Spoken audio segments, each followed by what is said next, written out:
So I just watched all of The Promised Neverland, and it was okay. It had some really intense scenes, it had some characters I really liked, it had some interesting ideas, and it didn't have any major deal-breaking flaws. However, I found the majority of the show to be pretty mediocre and mostly unengaging. Normally, I wouldn't make a post about a show that I didn't have strong feelings about, but I find it a little surprising that The Promised Neverland is being so highly and consistently praised as some sort of can't-miss masterpiece. I can totally see where those people are coming from, and I think it's a valid perspective, but I just don't feel that way. So I wanted to share a different perspective. And by the way, this post is only about the anime adaptation.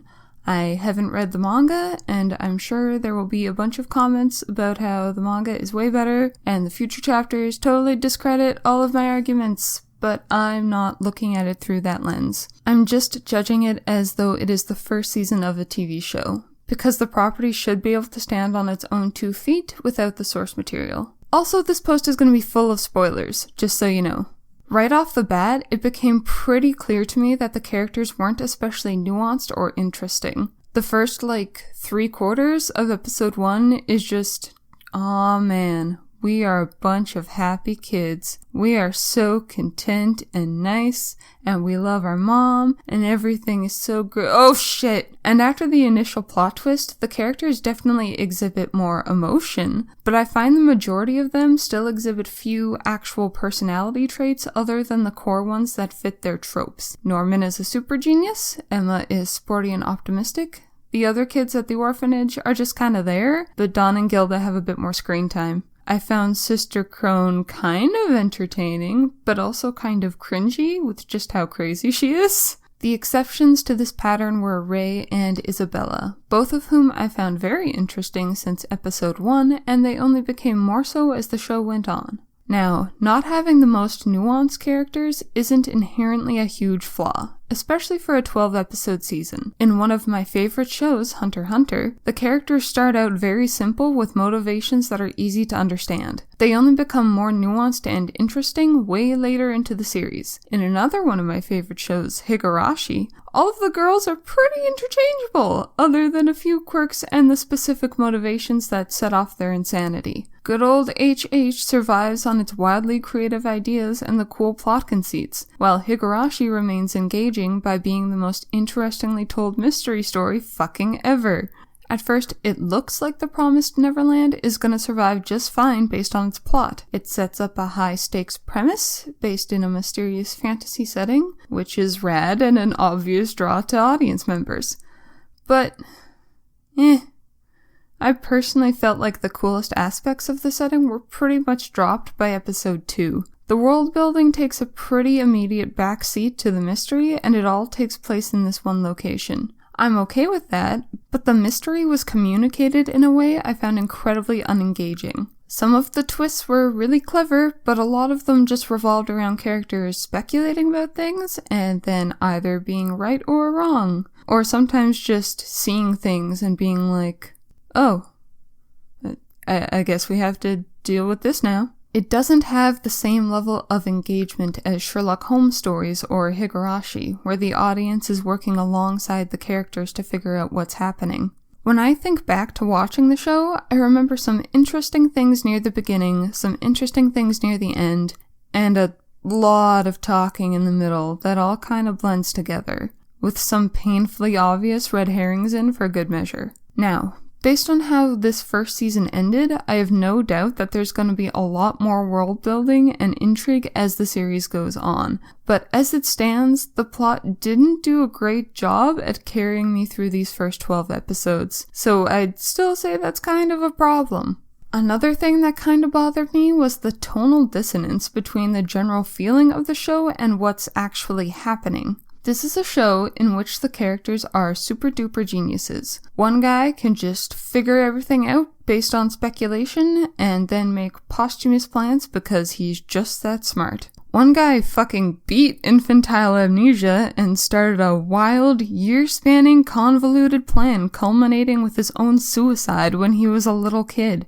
Also, there's a scene where a bunch of 12-year-olds explain to a 4-year-old that they're all being raised as food and actually live in a demon-infested dystopia where the mother they've all grown to love is actually a sick, twisted woman who benefits from their death, and he just, takes it in, a calm, logical manner. This is pulpy. This stuff is okay, as there are plenty of series out there that work with these kind of hyper-smart characters, the obvious example being Death Note, but that show at least seemed aware that its characters were deeply abnormal and had some fun with it. That show has some levity to it too, it's not always super serious. The Promised Neverland feels like a tone piece, since everything is gravely serious from the end of the first episode onward. But this hyper-serious and pseudo-gritty tone is undermined by the fact that the kids don't act like real kids. Serious things are happening, but I can never take it as seriously as the show is taking it, because the pulpy elements seem out of place in this type of tone piece. Also, I have to say this now, because it honestly drove me crazy, I legitimately kind of hate the way that Norman's adoption played out. I'm totally okay with the concept of Norman dying, but the fact that it happened off-screen instantly killed me. It's obvious that it's meant to be ambiguous as to whether or not he actually died. And while I love me some ambiguity, I kind of knew that the show was going to use this as an excuse for fake-outs, and as a kind of transparent excuse for the author to have the dramatic moment of a main character dying, while not actually having to commit to that plot point. Maybe the eventual reveal as to whether or not Norman actually died will be utterly brilliant, but until the day it's revealed, I'm just gonna mentally check out during all of the scenes where Emma and Ray semi-hallucinate his existence. Okay, so the plot and characters didn't really do much for me, but the show definitely has themes about what people will do in order to survive, and maybe even themes about gender roles sprinkled in there. Alright, I can get into that, but unfortunately, even though these themes are interesting, they aren't explored in much depth until the last 5 minutes of the season finale. Much like the world building, I'm sure these themes will be explored in more detail in future seasons, but even though I was intrigued, I wasn't really engaged as an audience member. Speaking of those last 5 minutes, the end of episode 12 really made me see everything I like and don't like in this show. Isabella's backstory really grabs hold of the themes I just talked about. It also shows some character depth and fleshes out the society that these people live in. It was great.